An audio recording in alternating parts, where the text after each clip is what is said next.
নমস্কার, আমি শাহাবুদ্দিন দেওয়ান as a consultant পোডাইটিস্ট। আজ আমি কিউরেস ক্লিনিকে আছি হাজরাতে। তো এখানে আমার এক পেশেন্টকে রেফার করেছেন ডক্টর দেবপ্রিয় বক্সি। আমার খুব পুরনো বন্ধু, চন্দননগরে উনি প্র্যাকটিস করেন। তো যে পেশেন্টটিকে রেফার করেছেন ওনার নাম মৃত্যুঞ্জয় বাবু। উনি চন্দননগর থেকে এসছেন, বৈদ্যবাটি। তো ওনার পায়ে একটা সমস্যা হয়েছিল। উনি দীর্ঘদিন প্রায় 15 বছর ডায়াবেটিসে সমস্যায় ভুগছেন এবং ওনার ডায়াবেটিসের যে প্রবলেমটা হয় আমরা জানি, চোখ, কিডনি, হার্ট ড্যামেজ হয়। তার সাথে যে প্রবলেমটা হয়েছে সেটা ওনার পায়েরও ব্লকেজ, অর্থাৎ প্রক্সিমাল আর্টেরিয়াল ডিজিজ নামে একটা সমস্যা হয়েছে, যেটাতে কি হয়, দীর্ঘদিন যদি ডায়াবেটিস থাকে এবং আনকন্ট্রোল যদি ডায়াবেটিস থাকে, তাহলে পায়ের আর্টেরিয়াল ব্লকেজ হয় বা ক্যালসিফিকেশন হয়। তার জন্য ওনার এই সমস্যা হয়েছে। এনার এর আগে সিকে বিড়লা হসপিটালে এনজিওপ্লাস্টিও হয়েছে, সেখানে একটা বেলুন সার্জারির মাধ্যমে ওখানে স্টেন বসানো হয়েছে পায়ে। তাতে কিছুটা ফ্লো ডেভেলপ করেছে, বাট কমপ্লিট সলিউশন হয়নি। তার কারণ হচ্ছে ওনার যতদূর ডাক্তারবাবু পেরেছেন সেই জায়গাটাকে ঠিক করে বেলুন সার্জারিটা করেছেন বা সেখানে স্টেনটা বসিয়েছেন, কিন্তু তার নিচে যে সমস্যাটা ছিল সেটা রয়ে গেছে। উনি ওষুধ খাচ্ছেন ব্লাড ফ্লো বাড়াবার জন্য এবং ব্লাডটাকে তরল করবার জন্য যেসব ওষুধ দেওয়া হয় সেগুলো খাচ্ছেন, কিন্তু তাতেও খুব বেশি রেজাল্ট পাওয়া যাচ্ছে না।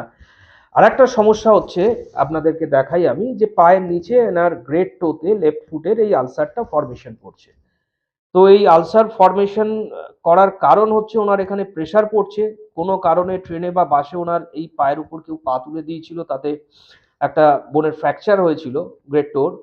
ওটা ঠিক হয়ে গেছে, বাট এই আলসারটা সারছে না। এটার একটা বড় কারণ হচ্ছে ওনার পায়ের এখানে ফ্লো নেই, এবং তার সাথে যেটা করণীয়, অফলোডিং, অর্থাৎ এই আলসারের লোডটাকে অফ করা হচ্ছে না এবং প্রপার ডেব্রাইডমেন্ট হয়নি এবং ড্রেসিংও হয়নি।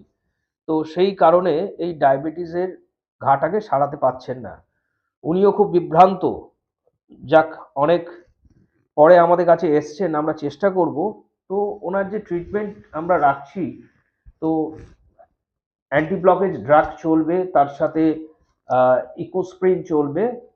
আর ওনার ডাক্তারবাবু যিনি দেখছেন ডক্টর দেবপ্রিয় বক্সি, উনি ডায়াবেটিসের অ্যান্টি ডায়াবেটিস যে ড্রাগ আছেন সেগুলো তো সবই দেবেন।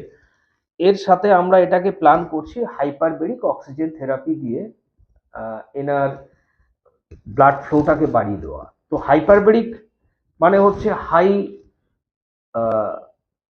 প্রেসারে একটা চেম্বারের মধ্যে অক্সিজেন প্রেসার দেওয়া, এবং তাতে কি হবে, সমস্ত শরীরের ব্লাড সার্কুলেশন বাড়বে এবং ব্লকেজগুলো ওনার ভাঙতে থাকবে এবং ফ্লো বেড়ে যাবে, ভিতরের ইনফ্লামেশন, ইনফেকশনও কমবে। এবং আমরা জানি যে অক্সিজেন সমস্ত কিছু রিগ্রোথ করতে সাহায্য করে। তো এটা খুবই বেনিফিশিয়ালি হবে যদি উনি অ্যাকসেপ্ট করেন হাইপারবেরিক নিতে। তো আর একটা জিনিস, ওনার একটু এই যে ট্রাভেল হয়েছে এতদিন ধরে, আমার মনে হয় ওনারও কিছু একটু বক্তব্য থাকা দরকার। বলুন, একটু আপনার সম্বন্ধে বলুন। সত্যি কথা বলতে কি, আমি মানে যেরকম দেখা যন্ত্রণা, দ্বিতীয় হচ্ছে তার সঙ্গে সঙ্গে পায়ের যে ফেরার যে এটা ভঙ্গিমা বা এগুলো পশ্চারগুলো সব চেঞ্জ হয়ে গেছে, এবং যে কারণে কখনোই মানে ফিল করছি না যে মানে আমি সম্পূর্ণরূপে সুস্থ। কারণ ওই ঘা এবং ব্যথাগুলো আমাকে কখনোই পাটাকে সঠিকভাবে ফেলতে সাহায্য করছে না, যে কারণে পশ্চারের প্রবলেমের ফলে ডান পায়েও মনে হয় যে কীরকম অসুবিধা ফেস করছি। তা আমি বহু কষ্ট করে গুগল সার্চ করে এবং ডক্টর দেবপ্রিয় বক্সির থ্রুতে ওনার নাম্বার পাই, ডক্টর দিওয়ানের নাম্বার পাই, আমি ওনার কাছে এসেছি। আশা করছি আমি উপকৃত হব। লাস্ট আর একটা কথা বলি, এটা আমি সব জায়গায় বলি, আমার সমস্ত ভিডিওতে বলে থাকি। আহ, একটা ডায়াবেটিস পেশেন্টের ক্লিনিক্যাল এক্সামিনেশন শুরু হয় পা থেকে। অর্থাৎ যেদিনই তার ডায়াগনোসিস হলো যে তার অনিয়ন্ত্রিত ব্লাড সুগার লেভেল আছে, সেদিনই আমার মনে হয় তার পায়ের টেস্ট করাটা দরকার। কারণ প্রত্যেক 20 সেকেন্ডে আমাদের ভারতবর্ষের কোথাও না কোথাও একটা মানুষের পা কেটে বাদ চলে যাচ্ছে, এটা সিনারিও। আমাদের যেহেতু পপুলেশন অনেক বেশি, আমরা বুঝতে পারছি না যে কে আছে কে নেই, কার পা আছে কার নেই। আহ, বর্তমানে তো আমরা অনেকগুলো ইস্যু নিয়ে দৌড়চ্ছি, এই ইস্যুগুলোকে আমরা ত্যাগ করে দিচ্ছি। তো এক্ষেত্রে কি করণীয় আমাদের?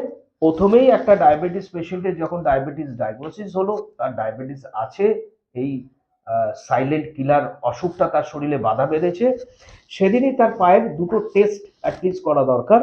এক হচ্ছে তার পায়ের নিউরোলজিক্যাল স্ট্যাটাস, অর্থাৎ তার পায়ের নার্ভ সেলগুলো ঠিক আছে কিনা, আর সেকেন্ড হচ্ছে তার পায়ের ব্লাড সার্কুলেশন ফ্লো ঠিক আছে কিনা। কারণ এই দুটোর উপরেই ডিপেন্ড করছে তার পাটা কতটা সুস্থ বা কতটা অসুস্থ। যদি দেখা যায় যে তার পায়ের ব্লাড সার্কুলেশন ফ্লো কম আছে, অর্থাৎ ক্যালসিফিকেশন আছে বা ব্লকেজ আছে, তাহলে তার সেই দিন থেকেই সেইভাবে ট্রিটমেন্ট করতে হবে। সেকেন্ড হচ্ছে তার পায়ে যদি দেখা যায় যে নার্ভ সেলগুলো ড্যামেজ হতে শুরু করে দিয়েছে, টাইপ 2 ডায়াবেটিসের ক্ষেত্রে প্রচুর এরকম কেস পাওয়া যায়, প্রথমেই দেখা যাচ্ছে যে তার পায়ে করে সেরে গেল, এটাও হয় না।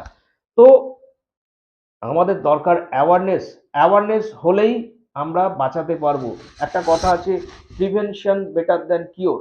তো আমরা যদি প্রিভেন্টিভ ট্রিটমেন্টটা করতে পারি অনেক বেশি করে, তাহলে কিওরের কোনো প্রয়োজন হবে না, মানুষ এমনিই ভালো থাকবে এবং সেক্ষেত্রে তার ইকোনমিক্যালি সে সেভ করতে পারবে। কারণ একটা ডায়াবেটিস পেশেন্টের একদিন দুদিনের একটা ওষুধ খেলাম নয়, কন্টিনিউ তিনি যতদিন বেঁচে থাকবেন তার সাথে সাথে সমস্ত রকম তার ওষুধপত্র খেতে হবে। এই বাঁচাতে গেলে আমাদের প্রিভেনশন ট্রিটমেন্টের খুবই প্রয়োজন। তো এটুকুই আমি বলবো। নমস্কার।